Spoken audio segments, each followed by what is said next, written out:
In this video, I'll look at how one can build a complex photographic essay from subjects that aren't necessarily far away from home or work. In the time of Life magazine and in the heyday of National Geographic, finding a good story usually meant getting the scoop on a unique event or an exotic topic, then catching a plane halfway across the world and then creating a set of well-lit, well-composed images. People don't really read those magazines anymore, and photographing other cultures is considered to be inappropriate. Walker Evans said, "The ordinary arts we practice every day at home are more interesting to me than the extraordinary ones practiced in faraway places." During my one-on-one mentorship sessions, I found that the question about defining one's subject matter or theme is high on the list of priorities. So in this video, I'll look at why choosing a subject that is more personal and accessible is often a better path to follow in the process of creating a challenging photographic project. While discussing this topic, I'll present a series of photographs from a project that has the working title, Winter Walks to the Blue Gums. I live in a small village and often walk my dogs to a line of blue gums that borders onto the surrounding farmland. During the winter months, the early mornings are often misty, and when the sunlight pushes through, there are magical moments, and I'll often stop and be mesmerized by the beauty of these scenes. But for years, I didn't consider the possibility of creating a photo essay in this area. The subject seemed just too undefined, and I felt that the result would resemble a pretty picture essay that one finds in in-flight magazines.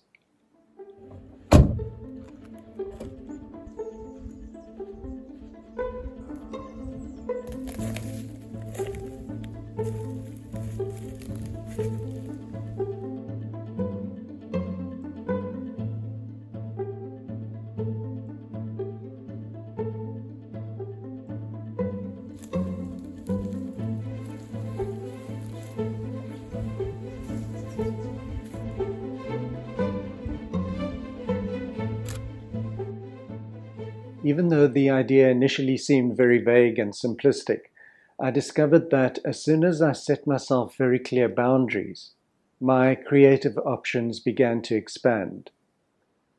I decided that I would confine my picture taking to the roughly square kilometer of natural vegetation surrounding the line of blue gum trees, and my subject would be my response to the natural beauty. That was all. But almost immediately I'd found that I'd given myself permission to look, see, and photograph anything within this confined space that I was drawn to. The mainstays of composition, like shape, form, texture, contrast, and the play of light, were no longer tired traditional conventions. They were the only devices available to me to discover interesting details within this seemingly unremarkable space. Setting clear boundaries in a photographic project, whether conceptual, aesthetic, or geographic, can increase creative potential rather than restricting it. Photography as a practice is completely open. The great positive is that one can do whatever one wants. But it's this freedom that can paradoxically dilute one's intent, because one's practice can just so easily lack structure. The act of narrowing the parameters of an essay reduces the noise of confusion and concentrates one's perception. Within this narrowed field, small variations begin to become meaningful. You start to notice the micro differences like nuance, gesture, repetition, and rhythm. Constraints also have the effect of immediately introducing obstacles, and so these in turn demand creative exploration. Our minds respond positively to a degree of order. So a project with clear parameters gains internal logic. One's creativity and nonconformity can now find something to push against. This process demands that the images conform to some sense of belonging. When others view the images, they get a sense of a unified message. Not necessarily because the images all look similar, but because they all obey the same rules. The process of gaining depth in a project often requires one to repeatedly return to the same place, and then to move past what the scene represents on a superficial level. It's only then that one can explore what the combination of elements within the frame mean and what they make one feel. The composer John Cage said, "If something is boring after 2 minutes, try it for 4. If it's still boring, try it for 8.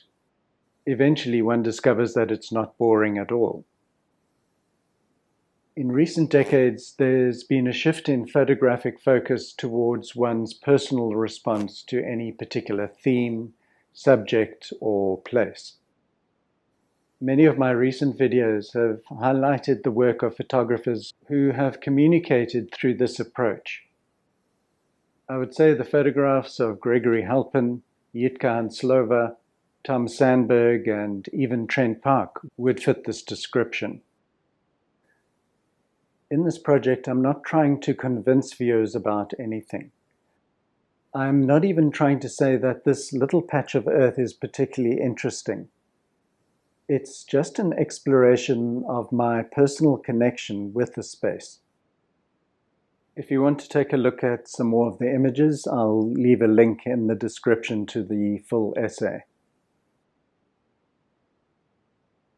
Now I want to talk about two photographers who have taken very ordinary subjects and transformed them into highly artistic explorations.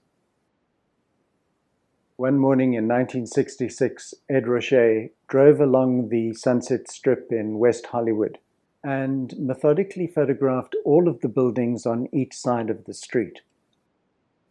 He more or less reinvented the artist's book by producing a 25-foot-long accordion-folded paper length that linked every building along the 1.5-mile strip.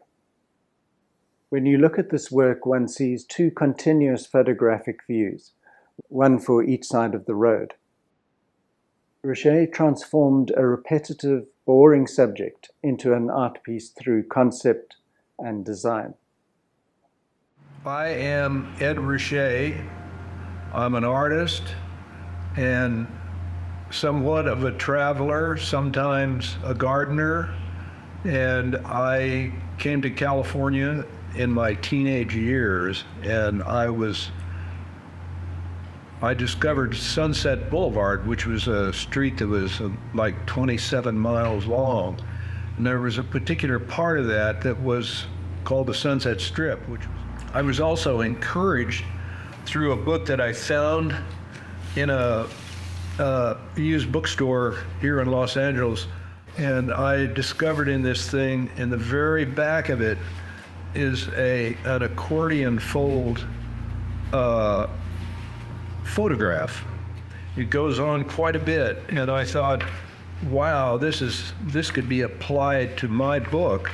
And so this was like an encouraging thought, and I produced the thing myself with my own funds, and I did all the photographs, and we identified the addresses of each one of these pictures.